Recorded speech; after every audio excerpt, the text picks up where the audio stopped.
Hello, everyone. Thank you for tuning in to Insights. This is Justin Cobb coming to you from Arlington, Virginia.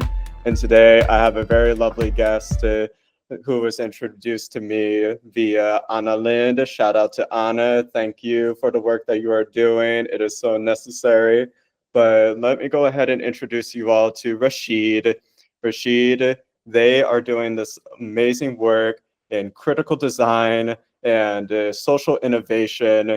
It is so necessary for us to not only think about this in the perspective, how do we design our structures in not just a political sense, but how that filters into our personal spaces, our personal well-being. And Rashid, I'm pretty sure you have all kinds of insights to share with us on that. I'm so grateful you are here to share this conversation with me.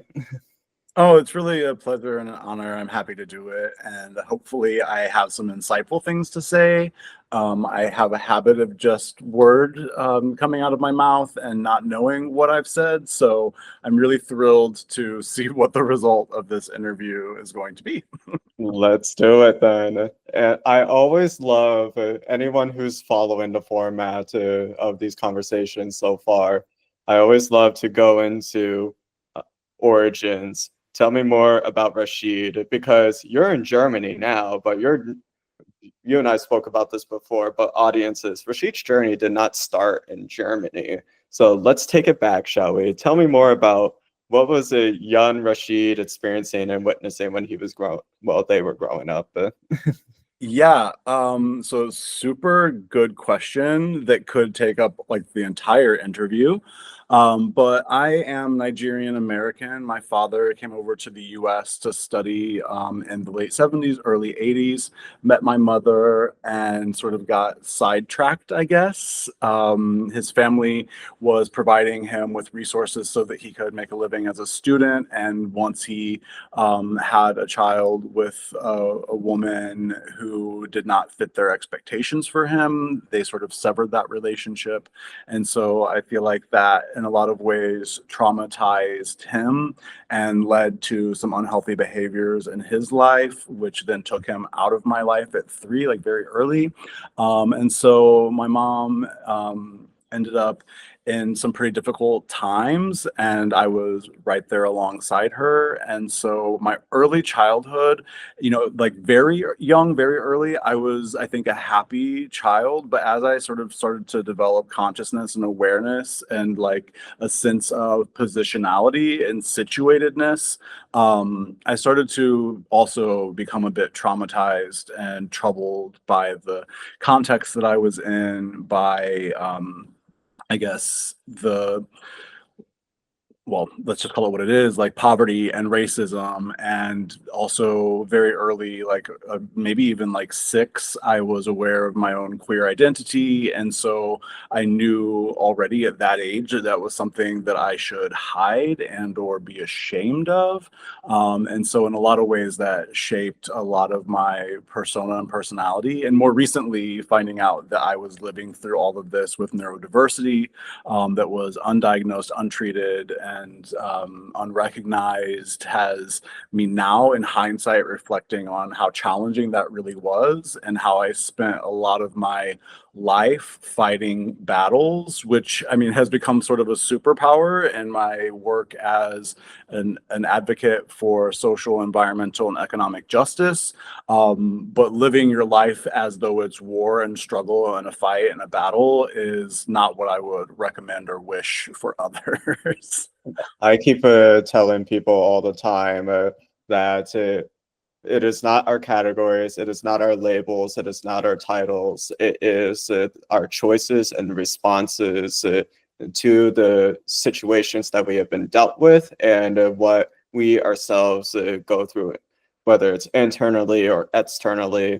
That defines who you are. And the fact that you are willing to wrestle with all of these and use these experiences to really shape and mold policy and all like design every like systems, it's so incredible. So thank you for the work you're doing. It's not easy, and especially when you're coming from a place, a position where you witness every day how the poor policy, poor innovation impacts people on their personal level. That's not, again, that's not easy for anyone. Tell me more about what led you to do the work that you're doing now, because speaking from my own experience, I know people who have gone through a lot of different circumstances, but they don't necessarily build careers out of that. So what was it about your experience that really molded you or shaped you into saying, you know what, this is the path I'm going on? That's a very interesting question. Like, I haven't found the perfect way to talk about my journey, but in a certain light, I feel like my experience has been one of failing forward. So I was experiencing a lot of difficulties in high school that led me eventually to dropping out at the age of 16. I was experiencing difficulties at home, so I moved out on my own at 16.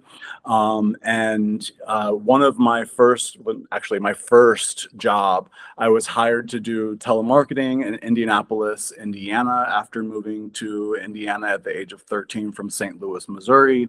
And on the first day that I was there, one of my roommates who had also been hired on that day to work at the company made a comment at a meeting at the big table when we were having a company meeting, and coincidentally I ended up with a pin that had a rainbow on it. And she made a comment like, oh, of course the gay one gets the rainbow pin or something. And like an hour later, the management came over to have a meeting with me and invited me to leave their family-owned business, because Indiana is a right to hire, right to fire state, which means basically they don't have to justify for any like viable or supported reason of letting go of an employee. So my first job lasted less than 8 hours. And that was sort of a start in another series of failures that have led me to where I am. When I arrived at university unexpectedly, because I was a high school dropout at the age of like 19, 20, I had enrolled in a program in environmental science and public health because of my experience as a child between the ages of 9 and 12. Our home flooded in the early 90s outside of St. Louis, and we had to rebuild our home 3 times. And so living in a location that was like literally the wrong side of the tracks, this sort of phrase that you hear that's very much about the gridiron city and the urban development of the United States. The side of the tracks that was the wrong side was the side where workers were, where people that were dependent on, like living paycheck to paycheck scenarios were. And there had been a plan in the city council for like decades to build a levee, because they knew that there was this 100-year flood event that could happen and ruin all of the homes that were in the valley. And so that event occurred not once, not twice, but thrice. And that was a sort of motivator for me to study environmental science and public health. And when I was doing my studies, environmental science and public health for me felt very reactionary. So I was being trained to count instances of morbidity, mortality, illness, death, but I didn't have the sense that the training was empowering me to prevent those things from happening. And so I had a really amazing faculty advisor who eventually became my manager, my employer. And she's helped me to do an individualized major in environmental ethics and design, which then allowed me to use my work with her as a career coach. And that gave me like the insights and skills and strategies to pursue my dream graduate school in New York City, where I studied transdisciplinary design. I was in New York City during the beginning and the sort of like the I guess the peak years of Occupy Wall Street, and became radicalized and like circles of social justice and learn sort of direct democracy and how there are other paths to engaging in organizing and structuring human behavior and activity. And after being in New York and struggling to be in New York, because New York is not what my little Midwestern brain had imagined as this like queer mecca where I was going to like thrive and be surrounded by arts and culture, it became just like another location for me to recognize and acknowledge my poverty, despite going to like a fancy private school. Mhm. Um, and like coincidence led me back to the Midwest working for a company doing social innovation. And I was flying back and forth from Ohio, Cincinnati to India to teach some MBA students. I was like standing in front of an audience of 400 plus students in suits, and me like sweating profusely because the climate there is really warm and humid, wearing like my shorts and my t-shirt as an expert in front of all of these like faces that are looking at me like you don't look professional. um, and in a sort of roundabout way, that's how I ended up in Berlin, because I would spend long weekends here between those destinations, Cincinnati and India. And then I moved here in 2015, found really early success in my experience in Berlin, was consulting Germany's largest firms, Deutsche blank, like Bahn, Bank, Telekom, and sort of found myself also teaching at university here. And that's when I sort of had this awakening around economic justice and understanding that there's this massive conflict in the economy around making a good living and doing good work. Like for profit, you have to do work that's like soul sucking or exploitative or destroying the environment, et cetera, to make good money. And if you're doing good work, then there's this idea that you have to work for a nonprofit. And the sort of implication behind nonprofit is you're not going to make a good living. You're going to be shoestring budgets. You're going to be like struggling to survive.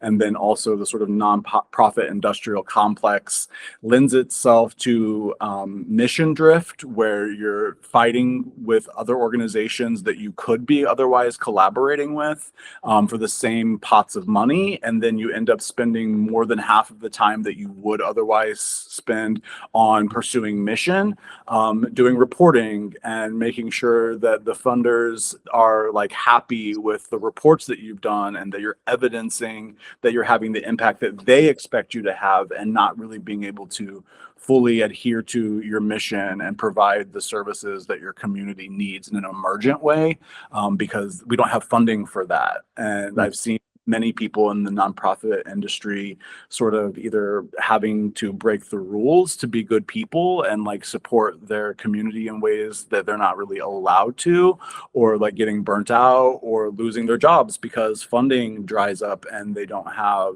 the resources necessary to do the work that the world needs. And a lot of that goes back to what you were talking about too, and what you work on is economic justice and the structures that we are living in, working in, existing in.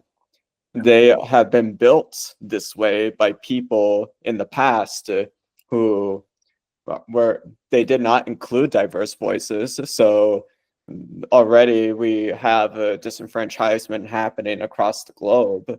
And then on top of that, they did not include actual evidence of how the human mind works. And some of that is because they did not know how the human mind worked in that time period. But also what they did know, they were not willing to listen. They had this stigma about mental health. They had this stigma about discussing human behavior, and even thought that they themselves were superior to others for whatever reason.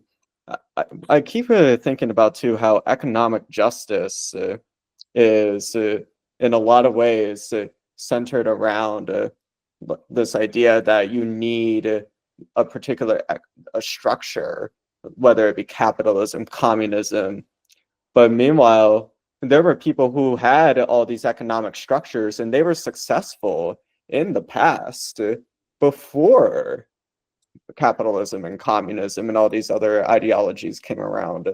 Like, tell me, like, let's walk through this a little more because I want to pinpoint the fact that we are working with economic issues that are going to have real world implications if we do not address them. Yeah. How do you see critical design factoring in to building more sustainable economies? Because if I like for someone, I would be lying if I said I had an economics background. I do not. So I have Neither do dabbled. I. Yeah, but it's like when you see all the issues, I don't think you need an economics background per se to really understand the real world implications of what is going to happen if we don't really explore alternatives to how we do business today. Yeah, so that's a really interesting point that you make. So the program that I ended up in New York was a design program. And so like I mentioned that I transitioned from this environmental science and public health degree to a design-oriented individualized major, and that helped me get to this program. The program was about transdisciplinarity. And when people hear the word transdisciplinarity, they often think it's just another word for interdisciplinary.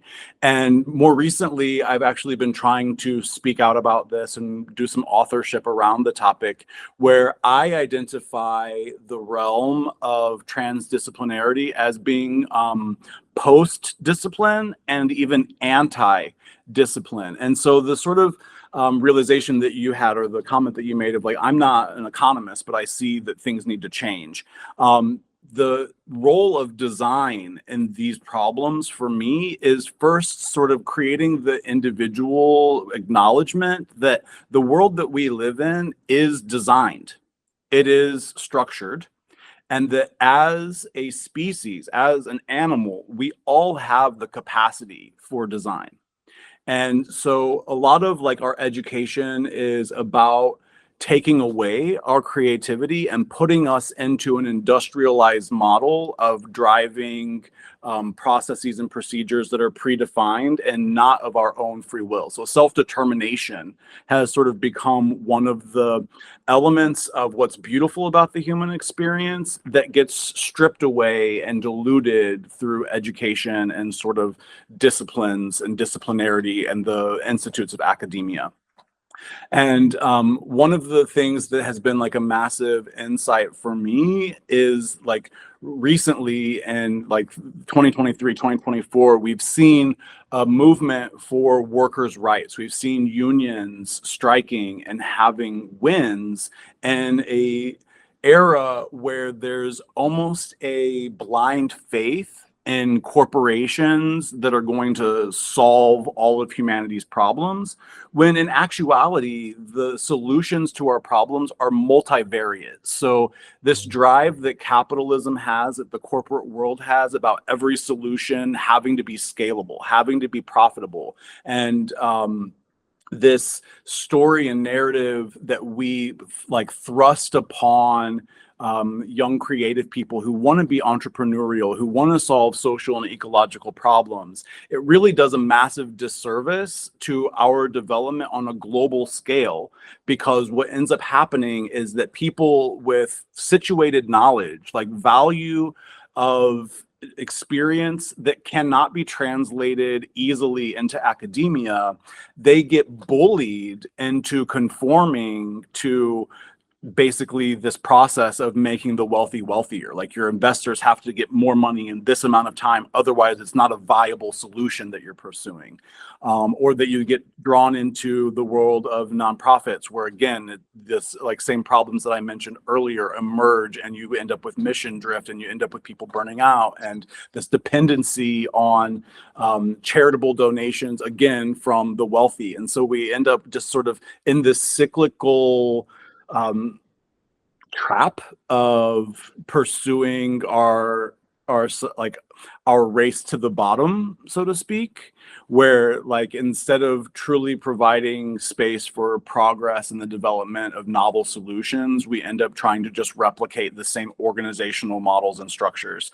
And so when I talk about critical design, in a lot of ways, what I'm talking about is being willing to step away from norms and challenge the mores of our society to find innovative approaches and solutions to the problems that we face. So like examples that I can think of in history is like when the AIDS crisis was taking place, ACT UP was an organization that formed by people that were affected by a crisis, and they were driving the sort of the forefront, the zeitgeist of knowledge. How do we care for people? What are the actual facts of how this disease is working?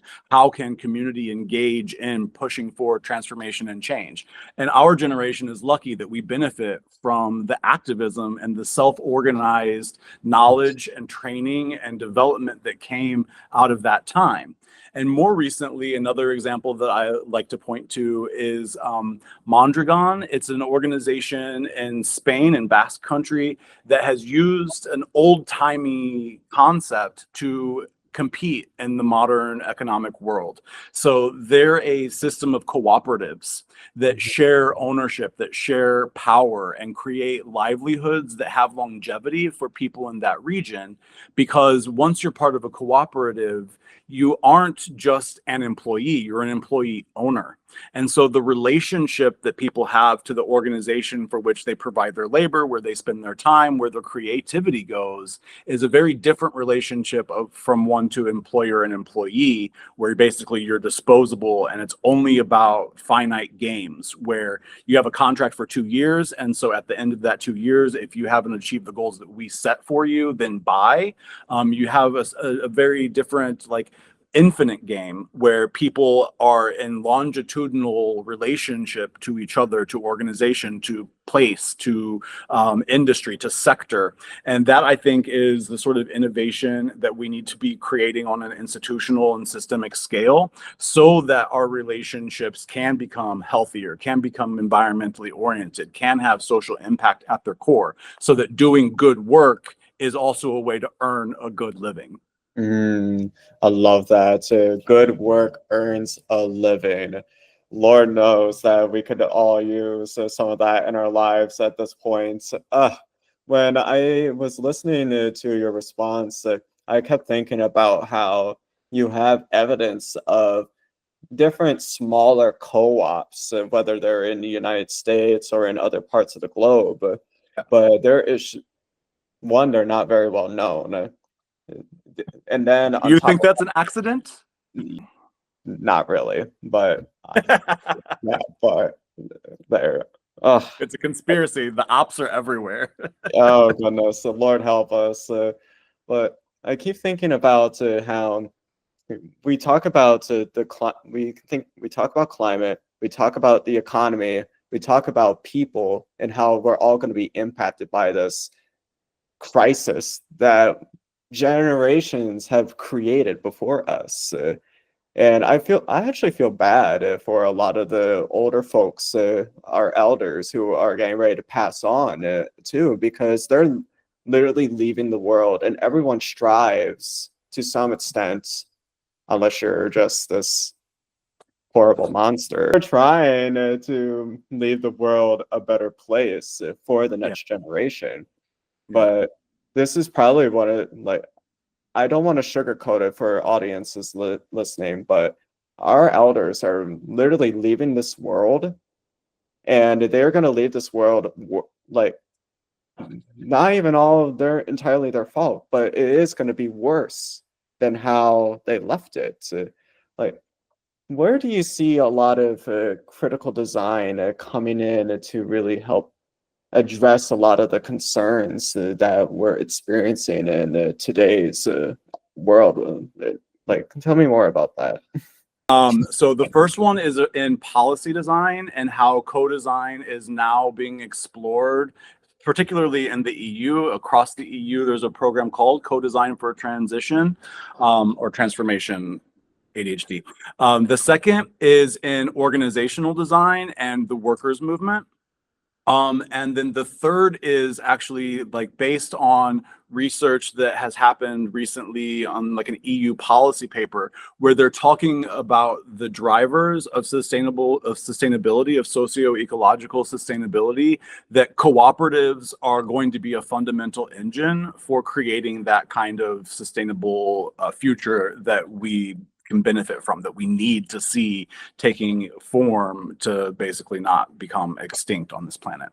And so the first one is, in the same way that I mentioned earlier, that the world that we live in is socially constructed and designed, like the intersection of policy and design is also a really interesting space where what you mentioned earlier, like there being knowledge and worldviews that need to be challenged and changed and developed to a new level of normality for us to really sustain ourselves in a healthy and responsible relationship with each other and the planet. That's one area that I think is like fundamentally important. The second is around organizations and institutions where we spend 40, or some of us are even spending 80 to 100 hours a week in institutions and organizations that do not reflect our values. In the West, in the global North, we often are talking about democracy. But what we see is, as you mentioned, our previous generations, that democracy, these ideals of freedom, liberty, fraternity, etc., have been poisoned and turned against us and stop at a sort of scale that we don't really get to feel and experience and take part in every day. So if you think about the experience of being an American participating in democracy, it's like a couple of times every couple of years you get to vote. That's sort of what we experience democracy as being. But democracy is about sharing power. It's about having agency. It's about your voice mattering in the world around you. And so in a big way, I'm questioning, and my work is trying to challenge, that we live in organizations that are not democratic. We live our daily experience in very non-democratic ways. And my own experience, I've only shared one of my traumatic experiences professionally. The majority of the jobs that I've had, I think of all of those experiences, I've had maybe 3 or 4 either managers or companies or organizations that didn't traumatize me as a result of my relationship to that organization. And I feel like that's a really important insight, that if we truly value democracy, then we need to live democratically in the home, at work, and in other spaces that we have lived experience of, so that it's not just that we participate in democratic principles once every 2 to 4 years, but that we participate in democracy on a daily basis, on a weekly basis, where we work, with the people that we're in relationship to, with our neighbors, etc. I do think we can leave room for a lot of space in talking about how in current generations, we are in a position where we have more knowledge, we have more insights, and that doesn't make us better than the previous generations. We got a lot of this information because of what previous generations had to sacrifice in order to get us to this point. If anything, we owe them, I don't want to say everything, but we owe them a lot for getting us to this. Like, kudos and props. Now, what do we do to make sure that we create spaces and honor the sacrifices they made, so that way we don't have to perpetuate the same horrible choices that they had to go through? Interesting question. Like, there's like a couple of minds that I have about this idea. Like, yes, I appreciate the progress and the privilege that I have inherited, but I have also the sense that we're all victims of circumstance, born into a world that's been predetermined and shaped before we arrive. And it feels a little like Stockholm syndrome to suggest that we owe them and that we have to like give reverence and honor to tradition, because in a lot of ways, what we owe them is to break away from tradition, is to heal ourselves, to heal the systems that we're part of, to heal the environment that we are in relationship to learn from sort of traditions that are pre the last 6 to 7 generations, and to acknowledge that what we know now scientifically actually confirms a lot of ancient wisdom and indigenous knowledge and wisdom about what our role on the planet and in the universe actually is. So I understand the spirit behind your point, and I want to honor that. But at the same time, like, in honoring those things, it doesn't mean adhering to them. It means like respecting and appreciating them, but also being willing to push back on them to a point where we aren't dependent on tradition. We're actually willing to, out of gratitude or out of the sort of benefit and privilege that we do have, to break away from harmful and toxic ways of being in the world and understanding ourselves and each other. Like you mentioned a little bit, like you sort of alluded to patriarchy, you alluded to white supremacy, you alluded to colonialism, settler colonialism, and all the harms that that has done. And in a lot of ways, knowledge and education has been influenced and impacted by all of those things. And the truly brave thing of what we as a generation and those in the future can do is to acknowledge those things, stop trying to like knock down and challenge critical race theory as one of these things. Stop trying to diminish the value and intention of diversity, equity, and inclusion.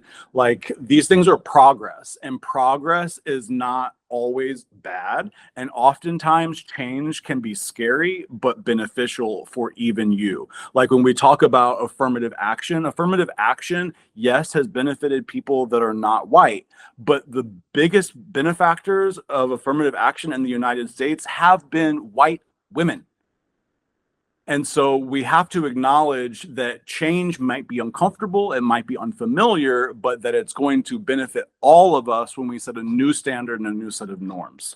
Yes, yes, I want to echo that so much because that is a lot of where we are seeing so many discrepancies between those who recognize things have to change and people who don't want to change, and all of them have their various reasons for why they want those. There, I keep there. This actually is going to segue into one of my questions. I keep thinking about how different countries too, they have different approaches, and Germany, for instance, has definitely stepped forward in like leading the EU in a lot of these different designs. And meanwhile, we see countries like the United States who are stalling in all of this, who even when we have leadership that claims to support the environment and wants to work with environmental institutions, they still balk at doing the gritty work that means taking care of the environment. Like, what has your experience as an expat in Germany or any of these other countries that you've really visited really taught you about adapting for this global struggle that we're all going to be facing? It does not matter if you are in a rural community in Africa. It does not matter if you are in the inner city of New York. We're all going to be impacted by what's to come. So tell us from someone who's been around and seen some of this. Yeah. Again, another interesting question where I have multiple perspectives in my head that might be valuable. I'm going to try and like sift through the noise. As an expat from the US who's English speaking, who like shamefully never developed a level of fluency in another language, who arrived in Berlin in 2015, I benefited a lot from sort of assumptions and biases that people had about my person. But in the last years, with the increase in the need for people to be mobile globally, there has been a drift towards more conservative, more right-wing policies and political perspectives. And that for me has been really challenging in a way where I I acknowledged and experienced just how traumatized I was as a brown and queer person from the Bible Belt in the US, and like my fear and anxiety of the police and of public space, and like how my psyche had been trained to respond in certain scenarios. And as I was starting to heal from those things, so like being here and having the benefit of sort of ignorance about what was happening around me, I started sort of developing a healing response to a lot of the traumas that had been internalized in my mind and in my body.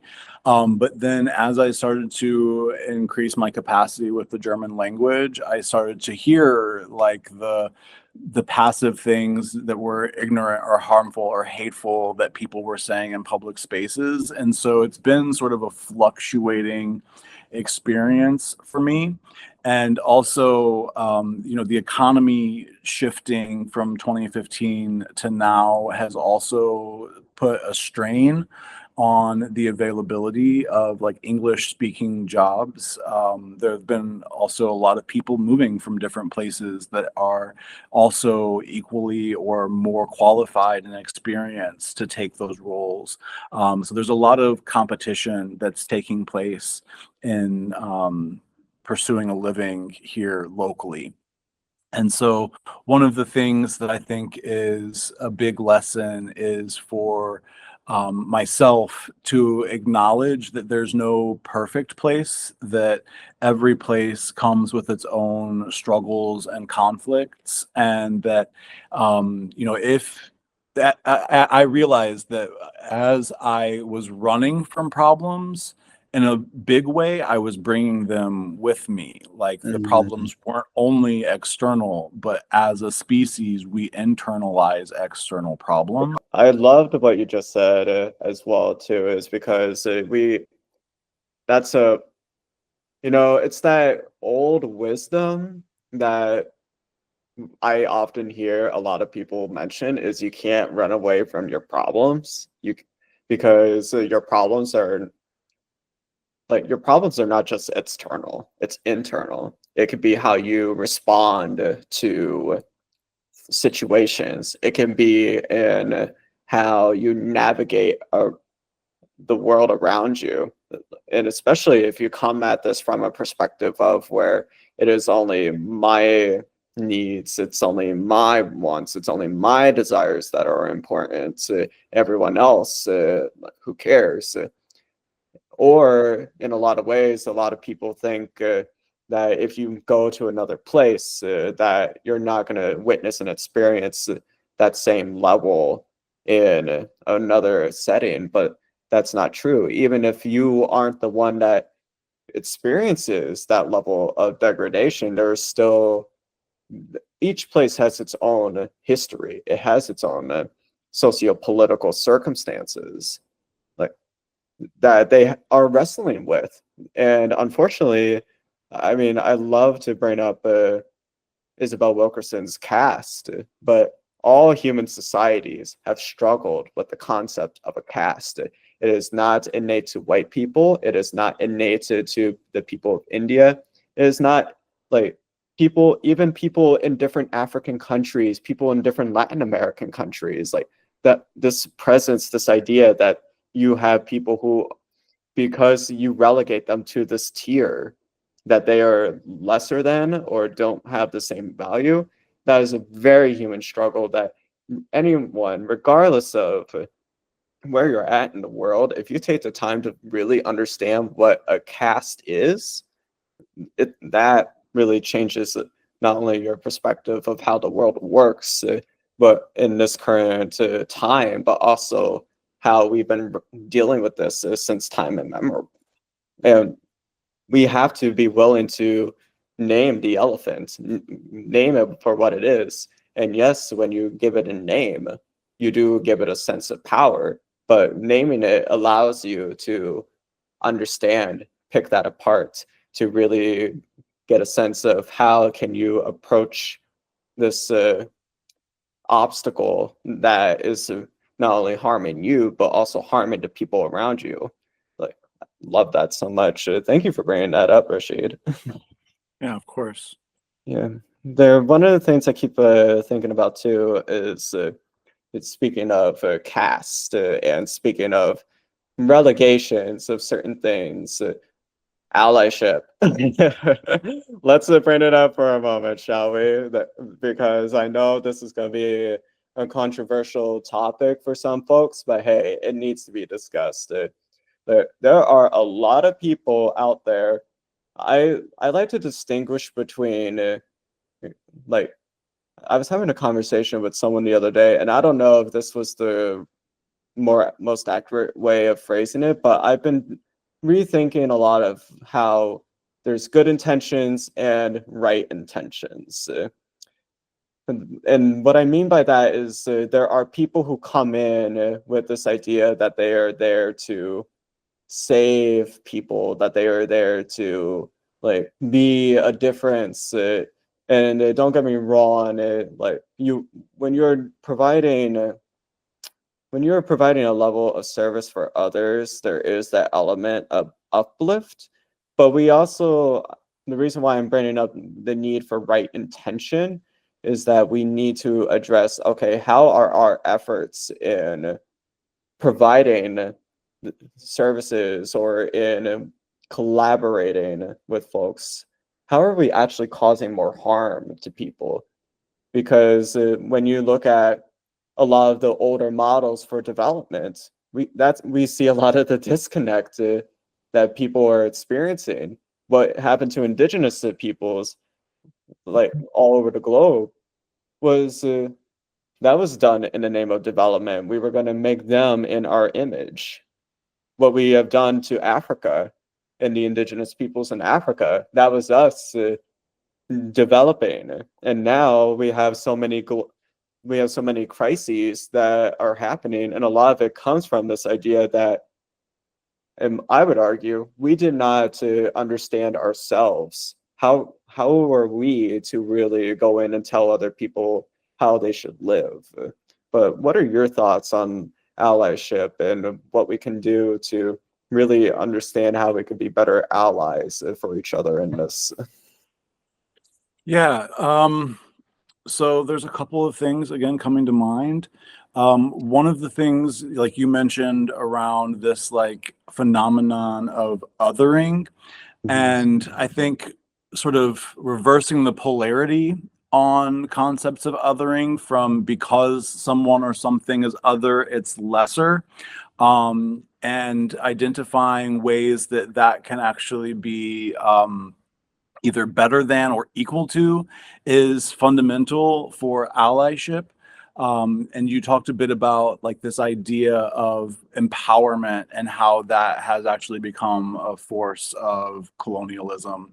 And I think that one of the issues that often is faced by the global north trying to be in relationship to developing nations, I mean, hopefully all nations are developing. Maybe that's one of the issues that we need to address in the West and in the global North, is really harmful, because thinking that you know a context that you've never been involved with, or that you've been only superficially involved with, and can provide solutions, answers, or help, is really hurting the humanity of those other individuals.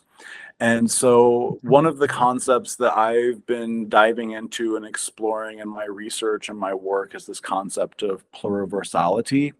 And so, to use a trite cliche to try to illustrate what the idea is like, you don't have to be wrong for me to be right.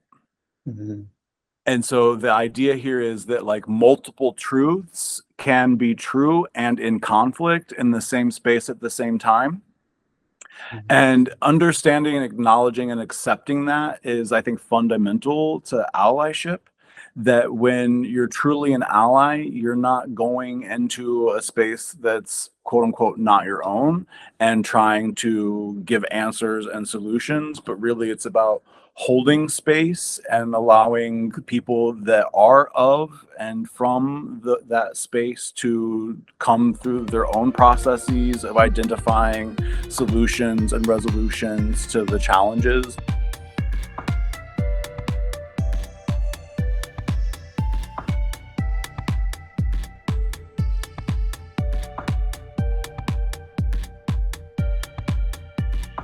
Hello, everyone. This is Justin Cobb. What a fantastic episode. That was Rashid Owoyele. I'll be sure to leave a link to their profile in the comments so that way you can check out more about them and their work. It's phenomenal. I'm so grateful they came on to the show to share more about their experience and the lessons, the insights that they've gained along the way. They're incredible, and definitely go ahead and collaborate with them because they have so many fabulous thoughts on how we can move forward and build a more sustainable future. Be sure to give this episode a like and let us know what you think in the comments. We want to hear from you.